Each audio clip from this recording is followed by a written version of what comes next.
pizca de humanidad. Usted no sabe nada de mi trabajo.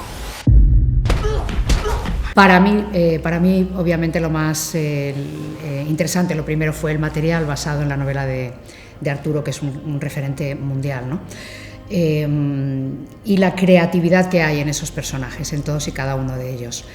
Después, por supuesto, los compañeros, el director, y poder también rodar una película española, una coproducción, en inglés. Eso fue también una cosa que para mí fue interesante, y poder hacer un personaje americano, porque casi siempre que hago algo en inglés tengo que tratar de hacerlo con un acento armenio o latino, pero nunca americano, así que ese fue un factor importante para mí. Y yo completamente de acuerdo con Alicia. Bueno, primero eso, ¿no? Una película basada en una novela de Arturo Pérez Reverte pues siempre incita a hacerlo, ¿no? Luego el propio género, ¿no? El tema que sea un thriller, toda la intriga, el suspense, el misterio, incluso toques de misticismo en cierta forma en esta película, ¿no? Por supuesto, director, la producción, el maravilloso elenco, pero lo que más me atrajo, lógicamente, es mi personaje, Pencho Gavira, ¿no? Un tipo ambicioso, sin escrúpulos, dispuesto a pisar a cualquiera para conseguir sus objetivos, y debe ser la edad. Pero últimamente llevo un par de años haciendo malos, cosa que no ha sido muy común en mi carrera, y la verdad que en ese sentido me atraía mucho, porque los malos son muy divertidos de interpretar. Pues sí, la verdad es que es peculiar. A mí personalmente me gusta mucho, porque me gusta mucho hablar inglés y me gusta mucho trabajar en inglés. Pero claro, yo por ejemplo, que he coincidido un poco, pero hemos coincidido antes Rodolfo y yo, pero yo he trabajado más con Amaya, por ejemplo, aunque aquí tampoco tengo con ella mucho, pero es verdad que es extraño, ¿no? Comunicarnos en inglés nos daba un poco, el primer día a mí me daba un poco la risa. Pero no, yo creo que el lenguaje nunca debe ser una barrera, y que en este caso también hace que la película tenga una vocación internacional también. Sí, sobre todo eso último que ha dicho Alicia, ¿no? El tema de que aspira a ser una película internacional. Supongo que, hombre, en algunas salas la emitirán en versión original, y una vez que pase a Amazon, ¿no? Pues supongo que estará... Sí. No sé si se va a estrenar en Estados Unidos o no, pero bueno, todo esto... Y luego es verdad que es extraño, sobre todo entre nosotros, por ejemplo, el personaje de Amaya y el mío, dices, ¿por qué no hablan español, no? Pero realmente es una convención, ¿no? Es una convención, o sea, tú en las películas americanas ves que de repente hay dos personajes rusos y a lo mejor dicen 4 palabras expasiva y 2 cosas más, y luego se sueltan todo en inglés. Entonces es una convención para el espectador, y bueno, es algo que funciona así.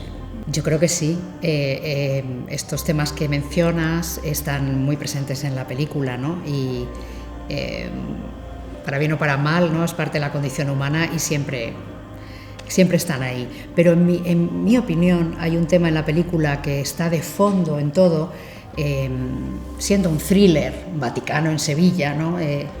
Pero hay un tema que a mí me interesa mucho y que tiene que ver con la fe.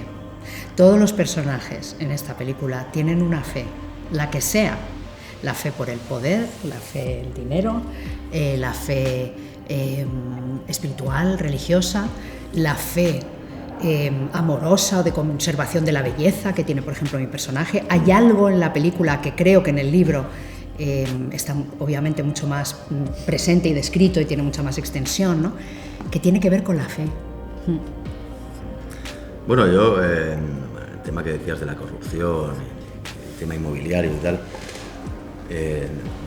no solo creo que en el 95 y hoy en día, no creo que sea actual. Sinceramente creo que ha ocurrido en toda la historia de la humanidad, y es un tema del ansia de poder y de la manipulación. A lo mejor no nos enteramos, no lo sabemos a fondo, pero seguramente en Roma ocurría también.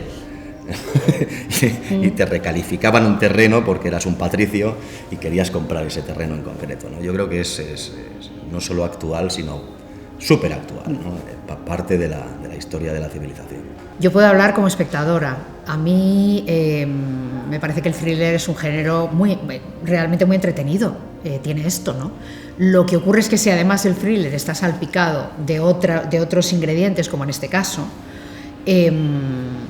pues digamos que aunque lo que te lleva, a mí lo que quiero saber qué pasa y cómo va a pasar, ¿no? Pero al mismo tiempo a mí me parece muy subyugante toda la parte de que esto ocurre en Sevilla, esa iglesia, esas calles y los personajes que tienes desde el Papa hasta los personajes típicos de Sevilla, ¿no? De la alta sociedad sevillana. Entonces, bueno, el thriller yo creo que es el vehículo que conduce todo, pero está salpicado de unos elementos que para mí lo hacen muy atractivo en este caso. Bueno, yo creo que el thriller funciona y ha funcionado siempre y funcionará siempre como decía Alicia, desde el punto de vista del espectador.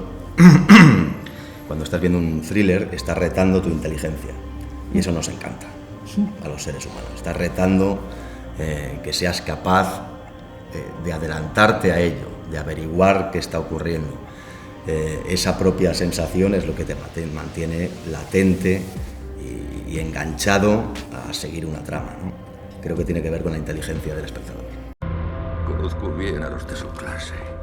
Sacerdotes que perdieron contacto con la gente, sin una pizca de humanidad.